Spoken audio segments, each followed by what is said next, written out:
ನಮಸ್ಕಾರ ವೀಕ್ಷಕರೇ, ನಮ್ಮ ಕೃಷಿ ಚಿತ್ರಣ ಚಾನಲ್ನ ಹೊಸ ವಿಡಿಯೋಗೆ ಸ್ವಾಗತ. ಇವತ್ತು ನಾವು ಮಣ್ಣು ಪರೀಕ್ಷೆ ಮಾಡಿಸೋದ್ರಿಂದ ಪ್ರಯೋಜನಗಳೇನು ಹಾಗೂ ಮಣ್ಣು ಪರೀಕ್ಷೆ ಮಾಡುವ ವಿಧಾನಗಳನ್ನ ತಿಳ್ಕೊಳ್ಳೋಣ. ಎಲ್ಲರಿಗೂ ನಮಸ್ಕಾರ. ನನ್ನ ಹೆಸರು ಡಾಕ್ಟರ್ ನಿರಂಜನ KS ಅಂತ.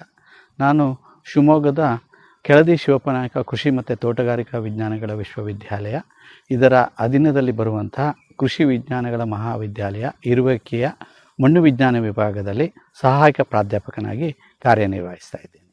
ನಾನು ನಿಮಗೆ ಭಾಳಷ್ಟು ಜನ ರೈತರು ಮಣ್ಣಿನ ಆರೋಗ್ಯ, ಮಣ್ಣಿನ ಪರೀಕ್ಷೆ ಬಗ್ಗೆ ವಿಷಯ ತಿಳ್ಕೊಬೇಕು ಅಂತ ಕಾತರರಾಗಿರ್ತಾರೆ.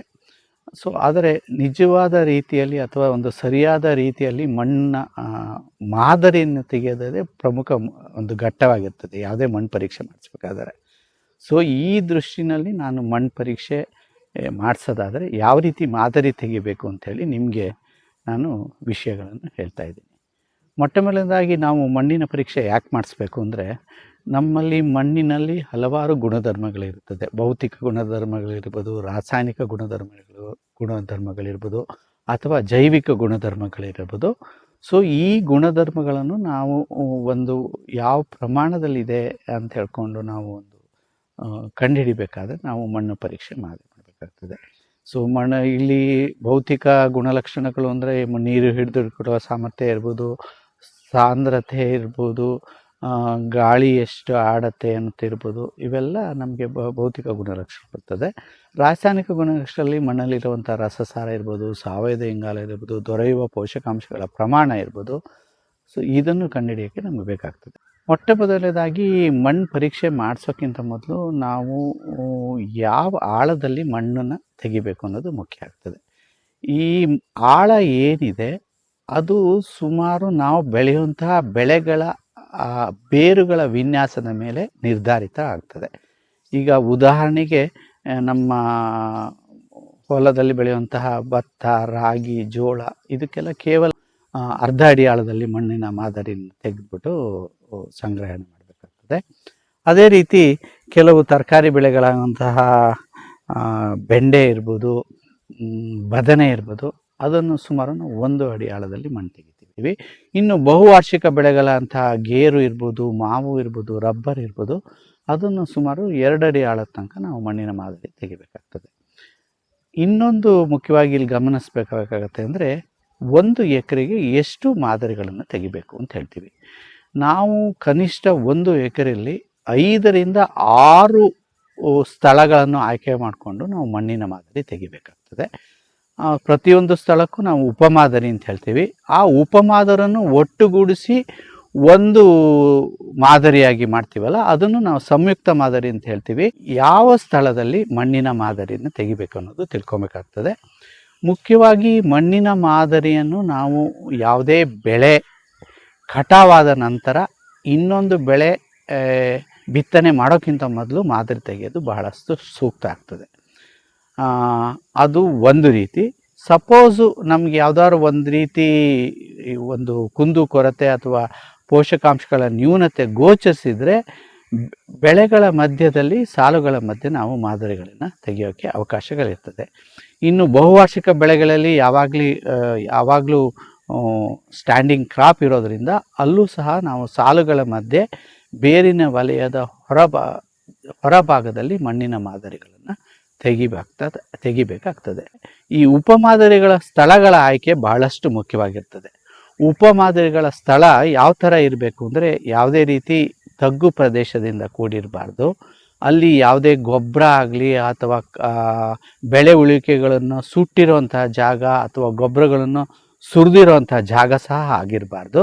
ಪ್ರತಿದಿನ ಓಡಾಡುವಂಥ ಜಾಗ, ನೀರು ನಿಲ್ಲುವಂಥ ಜಾಗ ಅಥವಾ ಯಾವುದಾದ್ರು ಬೇರೆ ಜಾತಿಯ ಬಹುವಾರ್ಷಿಕ ಮರಗಳಿದ್ದರೆ ಅದರ ಕೆಳಭಾಗದಲ್ಲಿ ನಾವು ಉಪಮಾದರಿಯ ಜಾಗವನ್ನು ಸೆಲೆಕ್ಟ್ ಮಾಡಬೇಕಾಗತ್ತೆ. ಉಪಮಾದರಿ ಯಾವ ರೀತಿ ತೆಗಿಬೇಕು ಅಂದರೆ, ಕೆಲವುದು ವಿಶೇಷವಾದ ಸಲಕರಣೆಗಳಿದೆ. ನಾವು ಸ್ಕ್ರೂ ಅಗಾರ್ ಅಂತ ಹೇಳ್ತೀವಿ, ಟ್ಯೂಬ್ ಹೋಲ್ ಅಗಾರ್ ಅಂತೀವಿ, ಪೋಸ್ಟ್ ಹೋಲ್ ಅಗಾರ್ ಅಂತೀವಿ. ಈ ಥರ ಹಲವಾರು ಸಲಕರಣೆಗಳಿದೆ.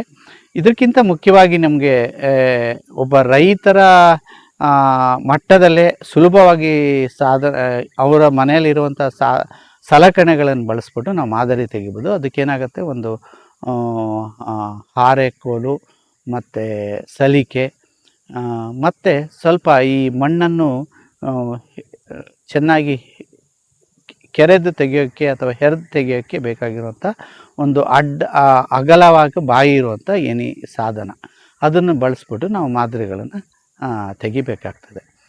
ನಾನು ಹೇಳ್ದಂಗೆ ಅದು ಸುಮಾರು 6 ಇಂಚ್ ಆಳದಲ್ಲಿರ್ಬೋದು ಅಥವಾ 1 ಅಡಿ ಆಳದಲ್ಲಿರ್ಬೋದು. ಸೊ ನಾವು ನಿರ್ಧಾರ ಮಾಡುವಂತಹ ಪ್ರದೇಶ ಏನಿದೆ ಅದು ಅಲ್ಲಿ ನಾವು ವಿ ಆಕಾರದ ಗುಂಡಿ ಹೊಡಿಬೇಕು. ಅಂದರೆ ವಿ ಆಕಾರದ ಗುಂಡಿ ಹೊಡೆಯೋದು ಅಂದರೆ ನಮ್ಗೆ ಏನಾಗುತ್ತೆ ಅಂದರೆ ಮಣ್ಣನ್ನು ನಾವು ಸಮಾನಾಂತರವಾಗಿ ಮೇಲಿಂದ ಕೆಳಗೆ ಹೆರೆಸಿ ತೆಗೆಯುವಾಗ ಒಂದು ಸಮಾನಾಂತರವಾಗಿ ಮಣ್ಣು ಮಾದರಿಗಳನ್ನು ಸಂಗ್ರಹ ಮಾಡೋಕ್ಕೆ ಅನುಕೂಲ ಆಗ್ತದೆ. ಸೊ ಈ ದೃಷ್ಟಿನಲ್ಲಿ ನಾವು ವಿ ಆಕಾರದ ಗುಂಡಿ ಹೊಡಿಬೇಕು. ವರ್ಟಿಕಲ್ಲಾಗಿ ನಾವೇನಾದ್ರು ಗುಂಡಿ ಹೊಡೆದ್ರೆ ನಮಗೆ ಆ ಮಾದರಿಗಳನ್ನು ಸಂಗ್ರಹಣೆ ಮಾಡೋದು ಭಾಳ ಕಷ್ಟ ಆಗ್ತದೆ ಆ ದೃಷ್ಟಿನಲ್ಲಿ. ನೆಕ್ಸ್ಟು ಒಂದು ಉಪಮಾದರಿಯ ಜಾಗದಿಂದ ಒಂದು ಬಕ್ಸೆ ಮಣ್ಣು ನಿಮ್ಗೆ ಸಿಗತ್ತೆ. ಅದೇ ರೀತಿ ನೀವು ಒಂದು ಕನಿಷ್ಠ 1 ಎಕರೆಗೆ 5-6 ಉಪಮಾದರಿಗಳ ಸ್ತರಗಳಿಂದ ನೀವು ಮಣ್ಣನ್ನು ಹರಿದುಬಿಟ್ಟು ಅವಷ್ಟು ಒಟ್ಟುಗೂಡಿಸಿ ಒಂದು ಬುಟ್ಟಿಗೋ ಅಥವಾ ಒಂದು ಸ್ವಚ್ಛವಾಗಿರುವಂತಹ ಬಕೆಟಿಗೋ ಆ ಮಣ್ಣನ್ನು ಹಾಕಬೇಕಾಗತ್ತೆ. ಆ ಮಣ್ಣನ್ನು ನೀವು ಚೆನ್ನಾಗಿ ಬೆರೆಸ್ಬಿಟ್ಟು ನಮ್ಮ ಸಮೀಪದ ಗೋದಾಮ್ ಇರ್ಬೋದು ಅಥವಾ ಮನೆ ಇರ್ಬೋದು, ಅಲ್ಲಿ ಕೊಂಡೊಯ್ದು ನೆರಳಿನಲ್ಲಿ ಒಣಗಿಸ್ಬೇಕಾಗತ್ತೆ. ನೆರಳಿನಲ್ಲಿ ಒಣಗಿಸ್ಕಿಂತ ಮೊದಲು ಅದರಲ್ಲಿರುವಂಥ ಕಲ್ಲು ಕಸ ಕಡ್ಡಿಗಳನ್ನು ನಾವು ಆರಿಸಿ ತೆಗಿಬೇಕು. ಜೊತೆಯಲ್ಲಿ ಸ್ವಲ್ಪ ಹೆಂಟೆಗಳೇನಾರು ಇದ್ದರೆ ಅದನ್ನು ಕಲ್ಲುಗಳನ್ನು ಬಳಸಿ ಅಥವಾ ಕೈಗಳಿಂದನೇ ಅದನ್ನು ಒಡೆದು ಒಣಗಲ್ಲಿ ಹಾಕಬೇಕಾಗ್ತದೆ. ನಂತರ ವಾತಾವರಣಕ್ಕೆ ಅನುಗುಣವಾಗಿ ಅದು ಸುಮಾರು 2ರಿಂದ 3 ದಿನದಲ್ಲಿ ಆ ಮಣ್ಣು ಒಣಗತ್ತೆ. ಒಣಗಿದ ಮೇಲೆ ನೀವು ಅದನ್ನು ಯಾವುದೇ ಕಬ್ಬಿಣದ ಸಾಧನಗಳನ್ನು ಉಪಯೋಗಿಸದೆ ಕಲ್ಲು ಅಥವಾ ಇತರೆ ವಸ್ತುಗಳನ್ನು ಬಳಸಿ ಅದನ್ನು ಪುಡಿ ಮಾಡಬೇಕಾಗತ್ತೆ. ಪುಡಿ ಮಾಡಿ ಯಾವಾಗ ಮಣ್ಣಿನ ಪ್ರಮಾಣ ಜಾಸ್ತಿ ಇದ್ದರೆ ನಾವು ಅದರ ಸೈಜ್ ಅಂತ ಏನು ಹೇಳ್ತೀವಿ ಆ ಗಾತ್ರವನ್ನು ಕಡಿಮೆ ಮಾಡಬೇಕು. ಇದಕ್ಕೆ ನಾವು ಚತುಷ್ಕೋನ ವಿಂಗಡಣಾ ಪದ್ಧತಿ ವಿಧಾನ ಅಂತ ಹೇಳ್ತೀವಿ. ಹೇಗೆ ಅಂದರೆ ಅದನ್ನು ನಾವು ಸಂಗ್ರಹಿಸಿದ ಮಣ್ಣನ್ನು ಒಂದು ದೋಸೆ ಹುಯ್ದಿರೋ ರೀತಿಯಲ್ಲಿ ವೃತ್ತಾಕಾರದಲ್ಲಿ ಹರಡಿಬಿಟ್ಟು 4 ಭಾಗಗಳಾಗಿ ವಿಂಗಡಣೆ ಮಾಡಬೇಕಾಗುತ್ತೆ. 4 ಭಾಗಗಳಾಗಿ ವಿಂಗಡಣೆ ಮಾಡಿರುವಂಥ ಪ್ರದೇಶದಲ್ಲಿ 2 ವಿರುದ್ಧ ದಿಕ್ಕಿನಲ್ಲಿರುವಂಥ ಭಾಗಗಳನ್ನು ನಾವು ಡಿಸ್ಕಾರ್ಡ್ ಮಾಡಬೇಕಾಗತ್ತೆ. ಇನ್ನು 2 ಭಾಗಗಳು ಏನಿದೆ ಅಲ್ಲಿ ನಾವು ಅದನ್ನು ಒಟ್ಟುಗೂಡಿಸಿ ಮೆರೆಸಿ ಮತ್ತೆ ಅದನ್ನು ವೃತ್ತಾಕಾರವಾಗಿ ಹರಡಿ ಮತ್ತೆ ನಾವು ಡಿವೈಡ್ ಮಾಡಬೇಕಾಗತ್ತೆ. ಇದಕ್ಕೆ ನಾವು ಚತುಷ್ಕೋನ ವಿಂಗಡಣಾ ಪದ್ಧತಿ ವಿಧಾನ ಅಂತ ಹೇಳ್ಕೊಂಡು ನಾವು ಹೇಳ್ತೀವಿ. ಈ ಥರ ಕಲೆಕ್ಟ್ ಮಾಡಿರೋದು ನಮಗೆ ಪ್ರಯೋಗಶಾಲೆಗೆ ಒಯ್ಯಲು ಕನಿಷ್ಠ 1 kg ಮಣ್ಣು ಬೇಕಾಗ್ತದೆ. ಈ 1 kg ಮಣ್ಣು ಬಂದ ಮೇಲೆ ನಾವು ಸ್ವಚ್ಛವಾದ ಪ್ಲಾಸ್ಟಿಕ್ ಕವರ್ ಇರ್ಬೋದು, ಬಟ್ಟೆ ಚೀಲ ಇರ್ಬೋದು, ಇದರೊಳಗೆ ಸಂಗ್ರಹಿಸ್ಬಿಟ್ಟು ಇದರಲ್ಲಿ ನಾವು ರೈತರ ಹೆಸರು ಇರ್ಬೋದು, ಅದರ ಗ್ರಾಮ, ಸರ್ವೆ ನಂಬರು, ಮತ್ತು ಬೆಳೆಯುವಂತಹ ಬೆಳೆ, ಮತ್ತು ಏನಾದ್ರು ಸಮಸ್ಯೆಗಳು ತಲೆದೋರಿದರೆ ಅದನ್ನು ಗುರುತು ಮಾಡಿ ನಾವು ಪ್ರಯೋಗಶಾಲೆಗೆ ಕೊಡಬೇಕಾಗ್ತದೆ. ಈ ರೀತಿ ಸಂಗ್ರಹಿಸಿದ ಮಣ್ಣನ್ನು ನೀವು ಸಮೀಪದ ಕೃಷಿ ವಿಜ್ಞಾನ ಕೇಂದ್ರ ಇರ್ಬೋದು, ತೋಟಗಾರಿಕೆ ಇಲಾಖೆಗೆ ಸಂಬಂಧಪಟ್ಟಂತಹ ಅಥವಾ ಕೃಷಿ ಇಲಾಖೆಗೆ ಸಂಬಂಧಪಟ್ಟಂತಹ ಮಣ್ಣು ಪರೀಕ್ಷಾ ಪ್ರಯೋಗಶಾಲೆ ಇರ್ಬೋದು, ಅಥವಾ ಕೃಷಿ ಯೂನಿವರ್ಸಿಟಿ, ಅಗ್ರಿಕಲ್ಚರ್ ಯೂನಿವರ್ಸಿಟಿಗೆ ಸಂಬಂಧಪಟ್ಟ ಕಾಲೇಜುಗಳು ಅಥವಾ ಪ್ರಯೋಗಶಾಲೆಗಳಿದ್ದರೆ ಅಲ್ಲಿ ನೀವು ಕೊಂಡೊಯ್ದು ಪರೀಕ್ಷೆ ಮಾಡ್ಬೋದು. ಈ ರೀತಿ ಒಯ್ದಿರುವಂಥ ಮಣ್ಣಿನಲ್ಲಿ ಪ್ರಯೋಗಶಾಲೆಯಲ್ಲಿ ಸುಮಾರು 15ರಿಂದ 16 ಪ್ಯಾರಾಮೀಟರ್ಗಳಿಗೆ ಪರೀಕ್ಷೆ ಮಾಡಲಾಗ್ತದೆ. ಇದರಲ್ಲಿ ಮುಖ್ಯವಾಗಿ ನಿಮಗೆ ಬರ್ತದ್ದು ಮಣ್ಣಿನ ರಸಸಾರ, ಅದು ಆಮ್ಲೀಯವಾಗಿದೆಯಾ ಅಥವಾ ಕ್ಷಾರೀಯವಾಗಿದೆಯಾ ಅದನ್ನು ತಿಳ್ಕೊಳಕ್ಕೆ ಮಾಡ್ತೀವಿ.